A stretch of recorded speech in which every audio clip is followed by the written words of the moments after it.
Early in April I made my first visit to Willowsmere, having received information from the head of the firm of decorators and furnishers employed there that their work was close on completion, and that they would be glad of a visit of inspection from me.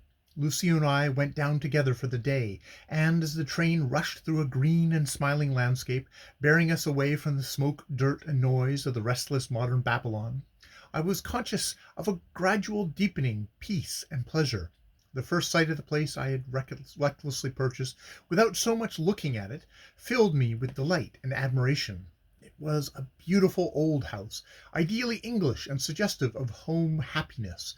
Ivy and jessamine clung to its red walls and picturesque gables. Through the long vista of the exquisitely wooded grounds, the silver gleam of the Avon River could be discerned twisting in and out like a ribbon tied in true love knots.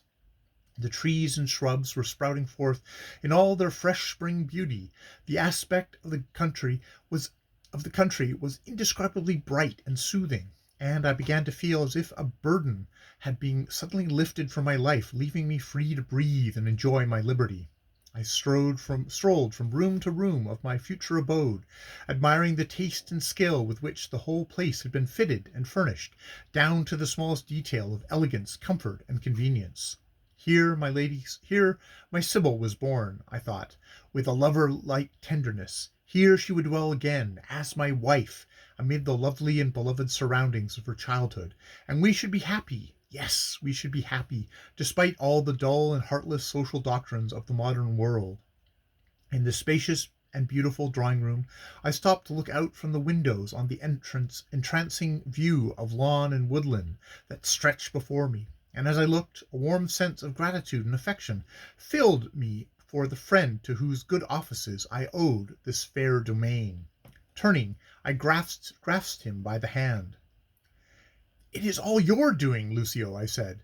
I feel I can never thank you enough. Without you I should perhaps never have met Sibyl. I might never have heard of her, or of Willowsmere, and I never could have been as happy as I am today." "Oh, you are happy then?" he queried with a little smile. "I fancied you were not."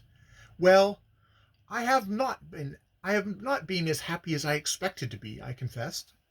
"Something in my sudden accession to wealth seems to have dragged me down rather than lifted me up. It is strange." "It is not strange at all," he interrupted. "On the contrary, it is very natural. As a rule, the most miserable people in the world are the rich." "Are you miserable, for instance?" I asked, smiling. His eyes rested on me with a dark and dreary pathos. "Are you too blind to see that I am?" he answered, his accents vibrating with intense melancholy. "Can you think I am? Does the smile I wear, the disguising smile men put on as a mask to hide their secret agonies from the pitiless gaze of unsympathetic fellow creatures, persuade you that I am free from care? As for my wealth, I have never told you the extent of it. If I did, it might indeed amaze you, though I believe it would not arouse your envy, considering that your trifling 5 million have not been without effect in depressing your mind. But I could buy up kingdoms and be none the poorer. I could throne and unthrone kings and be none the wiser. I could crush whole countries under the iron heel of financial speculation. I could possess the world, and yet estimate it at no higher value than I do now, the value of a grain of dust circling through infinity, or a soap bubble blown on the wind." His brows knitted, his face expressed pride, scorn, and sorrow. "There's something mysterious about you, Lucio," I said, "some grief or loss that your wealth cannot repair, and that makes you the strange being you are. One day, perhaps, you will confide in me." He laughed loudly, almost fiercely, and clapped me heavily on the shoulder. "I will," he said. "I will tell you my history, and you, excellent agnostic as you are, shall minister to a mind diseased, and pluck out of the memory of rooted sorrow. What a power of expression there was in Shakespeare, the uncrowned but actual King of England! Not the rooted sorrow alone was to be plucked out, but the very memory of it. The apparent simple line holds complex wisdom. No doubt the poet knew, or instinctively guessed, the most terrible fact in all the universe." "And what was that?" "The eternal consciousness of memory," he replied. "God cannot forget, and in consequence of this, his creatures may not. I forbear to reply, but I suppose my face betrayed my thoughts, for the cynical smile I knew so well played round his mouth as he looked at me. I go beyond your patience, do I not? He said, laughing again. When I mention God, who is declared by certain scientists to be non-existent except as a blind, indifferent natural force or atom producer, you're bored. I can see that at a glance. Pray forgive me. Let us resume our tour of inspection through this charming abode. You'll be very difficult to satisfy if you are not an emperor of contentment here. With a beautiful wife and plenty of cash, you can well afford to give fame the go-by. I may win it yet, I said hopefully. In this place I could feel I could write something worthy of being written. Good. The divine flutterings of winged thoughts are in your brain. Apollo grant them strength to fly. And now let us have luncheon. Afterwards we shall have time to take a stroll.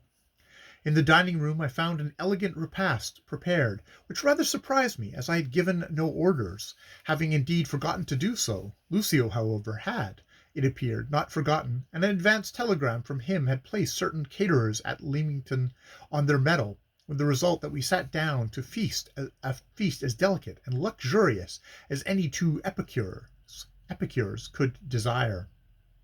Now I want you to do me a favor, Geoffrey, said Lucio during our luncheon.